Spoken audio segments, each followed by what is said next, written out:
Bonjour Mathieu. Bonjour Michel. Mathieu Gendron, donc directeur de la DNE, présent cette année sur Ludovia. Elle va mieux cette cheville? La cheville va beaucoup mieux. Cette année, j'ai fait attention. J'ai Ouais. pu recrapahuter, mais sans faire de canyoning. Bon. En même temps, j'ai l'impression que la DNE, vous n'êtes pas très nombreux ici, non? Alors, on est quand même assez nombreux, mais comme il y a de plus en plus de monde sur Ludovia, du coup, effectivement, on est beaucoup plus disséminés. Non, en fait, on est assez nombreux. On a investi aussi beaucoup la journée de jeudi. Pour en faire aussi une journée de travail C'est ce que je comprends. avec les collectivités, avec tous les porteurs des projets qui ont été faits dans le cadre des appels à projets. Donc au contraire, je pense que cette année, la présence de la DNE sur Ludovia, elle est très structurée autour de quelques enjeux et quelques moments de travail.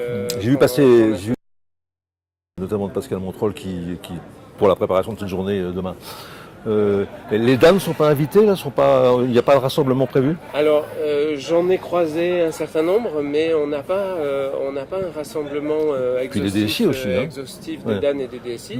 J'ai croisé aussi quelques DSI académiques. Là aussi, cette année, on a aussi un petit peu plus de présence des équipes de la DNEB, de la partie qui s'occupe plus des infrastructures et des systèmes d'information, parce que depuis quelques temps, on travaille beaucoup à ce rapprochement et à ce continuum où on ne peut pas complètement cloisonner, ça n'a pas beaucoup de sens entre le travail administratif, le travail pédagogique, parce que on voit bien que, on prend des exemples, le livret scolaire unique, c'est évidemment un sujet, à un moment le résultat scolaire va venir dans des systèmes d'information qui sont administratifs, mais au départ c'est quand même un enjeu pédagogique au service du prof. Tout ce qui est annuaire, gestion d'identité et tout ça, les gens travaillent beaucoup ensemble. Et donc aujourd'hui aussi, ça fait partie des éléments qui bougent dans notre écosystème. Et alors, de manière très, très pratique, là, tu observes des modifications, des changements, des évolutions favorables de ce point de vue-là, du rapprochement entre le côté pédagogique et le côté plus administratif Alors beaucoup. Du pilotage. On essaye le travail qu'on fait sur le terrain dans les académies, avec les DAN et les DSI, on voit qu'il y a une coopération qui est vraiment tout à fait opérationnelle aujourd'hui entre les DAN et les DSI, avec une vraie complémentarité. On voit des DSI qui sont pleinement impliqués dans la réussite des travaux de leurs collègues. On voit des DAN qui savent parfaitement s'appuyer sur les compétences d'ingénieurs, compétences plus structurelles, plus profondes des DSI. Donc du coup, voilà, on voit que ça a beaucoup progressé.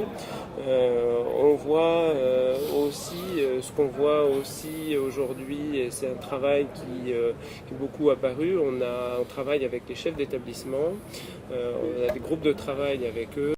Et on voit que les chefs d'établissement embarquent maintenant l'ensemble du sujet, pas seulement le fonctionnement, on va dire, administratif de leur maison, mais le numérique amène aussi une vraie plus-value et un positionnement du chef d'établissement pour apporter des solutions numériques pédagogiques à l'ensemble. Donc il y a vraiment quelque chose qui bouge là-dedans. Alors ces projets de rentrée, quelle nouveauté pour la rentrée là? Alors, pour la rentrée, aujourd'hui, il y a déjà beaucoup d'éléments de consolidation qui sont importants qu'on met en place. On a la poursuite,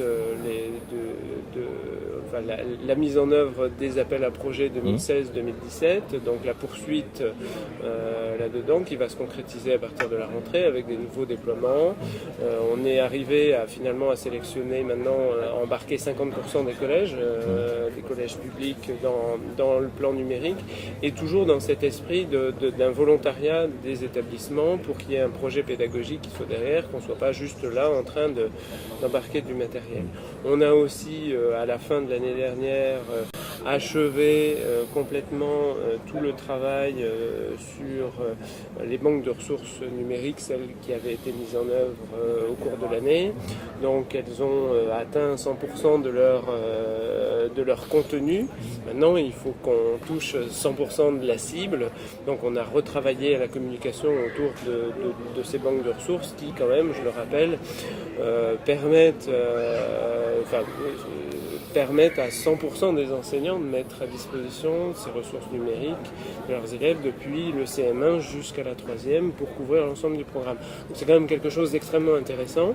Aujourd'hui, les enseignants ils viennent progressivement, mais c'est vrai qu'on n'a pas encore touché tout le monde. Donc tant qu'à faire, voilà, on a l'intention d'aller jusque-là.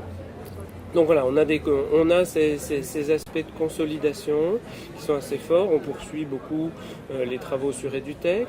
On a aussi la mise en place du GAR, le gestionnaire d'accès aux ressources, parce que concrètement dans les établissements, aujourd'hui c'est encore un petit peu compliqué de faire ces liens entre des ENT, des ressources, des choses comme ça. C'est un travail qui est quand même important du côté des collectivités. Le GAR est quand même un outil qui va permettre finalement de masquer cette complexité à la fois du point de vue des fournisseurs de ressources et des fournisseurs de NT. Hub finalement voilà, donc on démarre en septembre avec un certain nombre d'établissements expérimentateurs, pilotes, et ça va pouvoir se déployer, se généraliser au cours de l'année et avec un objectif de 100% à la rentrée 2018. Donc voilà. Donc on est de ce point de vue-là dans des opérations un petit peu de consolidation. Après, ce qu'on cherche à faire comme toujours, c'est de regarder l'étape plus loin. Oui. Et l'étape plus loin, c'est la relance de banques de ressources numériques complémentaires, notamment orientées cycle 2, puisque c'était une priorité aussi, c'est une priorité aujourd'hui du ministre. Donc le numérique est aussi là pour apporter des solutions, donner des éléments de contexte aussi pour le cycle 2, il n'y a pas de frontière absolue. Et puis, donc on est en train de travailler à ça, d'aller aussi sur les options plus rares, les langues rares, etc. Dans les choses, cette fois-ci aussi, avec beaucoup d'innovation, c'est la rénovation du B2I. Quand même quelque chose d'important. C'était quand même. Il est tout le temps, hein. Oui, parce que d'abord, effectivement, les compétences numériques des élèves, les attentes évoluent quand même beaucoup. On est quand même dans un contexte où, finalement, la réforme du collège a mis fin au B2I, mais du coup n'avait pas créé autre chose. Donc, on a tout préparé pour l'année dernière, on l'a expérimenté, on a travaillé avec un certain nombre d'enseignants, et du coup aujourd'hui on est prêt, et puis on a en plus un outil sympa. Oui, sympa, j'ai vu. Voilà. Comment il s'appelle déjà ? Pix. C'est ça, oui, c'est ça. Je l'avais testé en son temps. Donc voilà, alors maintenant il s'est complété, et puis il y a un GIP aussi qui a été créé pour le faire vivre, parce que ce qui est intéressant avec cet outil, je crois que c'est le numérique, et aussi là, comme ça, c'est pas un outil qui s'arrête pas aux frontières, on n'a pas fait un outil pour le collège, un outil pour le lycée, etc. Les compétences numériques des élèves sont aussi des compétences qui sont attendues par les professionnels, qui sont attendues, etc. Et donc par la société dans son ensemble. De toute façon, le numérique, c'est un élément de contexte universel, qui est partout, qui s'arrête pas aux frontières de l'école, qui s'arrête pas aux frontières de la famille, qui est partout, traverse tout. Exactement. Et du coup, ça se retraduit au travers des outils. Et cet outil Pix, c'est quelque chose qui est complètement transversal, et on le met à disposition des collégiens. On va travailler à une version qui permet justement de faire travailler les collégiens sur cette culture numérique, etc. Mais aussi, on met à disposition des gendarmes qui, pour l'exercice de leurs fonctions, ont besoin de savoir manipuler un minimum le numérique, et de rentrer dans cette cette culture, d'avoir une connaissance de fond, parce que de plus en plus, ça fait partie de la vie professionnelle de tout le monde, et donc ils vont pouvoir travailler là-dessus, etc. Donc je trouve que c'est emblématique de cette transversalité du numérique qui se retraduit aussi au travers des... Et alors, est-ce qu'on avance sur le biode? Alors, fait partie aussi des autres sujets. Donc dans les sujets pas central celui-là quand même. Ouais. Les sujets importants de la rentrée, c'est aussi de continuer la recherche, l'expérimentation sur tout un tas de choses, dont le biode. Donc on travaille avec un certain nombre d'établissements scolaires qui ont mis en place des expérimentations et qui ont mis en place finalement, qui se sont dit et si au lieu d'avoir le téléphone en dessous sur les genoux, posons-le sur la table, quel sens ça a? Il y a plein de profs partout qui travaillent avec ça, bien sûr. D'ailleurs, plein de chefs d'établissement qui ont avancé, qui ont autorisé, évidemment. Il faut pas faire n'importe quoi et tout, mais voilà, il y a tout un tas de choses. Comme d'habitude, c'est dans la classe, on donne des consignes aux élèves. Et puis, exactement, et c'est légitime finalement. On fait confiance en faisant ça, on fait confiance aux élèves, on fait confiance à l'enseignant, on fait confiance aussi à son autorité pour dire il y a des moments, à sa liberté pédagogique, à sa liberté, et voilà, c'est important, et de dire faisons confiance aux enseignants pour savoir profiter du numérique là-dessus. Et c'est vrai que le biode pose tout un tas de questions sur la bonne façon d'accompagner l'équité entre les élèves, de revoir comment on fait, parce que des fois techniquement il y a une hétérogénéité, donc on ne peut pas faire tout de la même manière, etc. Donc ça va commencer par le lycée peut-être, et puis on descendra peu à peu. Voilà, c'est un peu, on échangeait avec Dominique Bussereau hier, et sur une table ronde introductive de Ludovia, c'était l'idée de dire, de toute façon il est assez évident que à l'université le biode s'est déjà imposé, c'est plus une question, évidemment. Oui, il perd toujours pas mal les cours quelquefois, mais c'est pas grave. Bien sûr, mais les élèves... Le numérique fait éruption dans l'amphithéâtre. Les étudiants, quand on regarde une photo d'un amphi, on voit des têtes ordinateurs ouverts, on voit des téléphones ouverts derrière des ordinateurs, et ils ne viendraient pas à l'idée de se dire non, on va aller imposer un matériel unique et on va poser des ordinateurs tout standardisés sur les bancs des amphithéâtres. On n'est plus là. C'est évident pour tout le monde, et réciproquement c'est assez évident qu'en maternelle, peut-être même déjà en primaire, le biode, on ne va pas demander aux enfants d'amener quelque chose. Donc en fait c'est quelque part entre les deux, et c'est le rôle de l'école de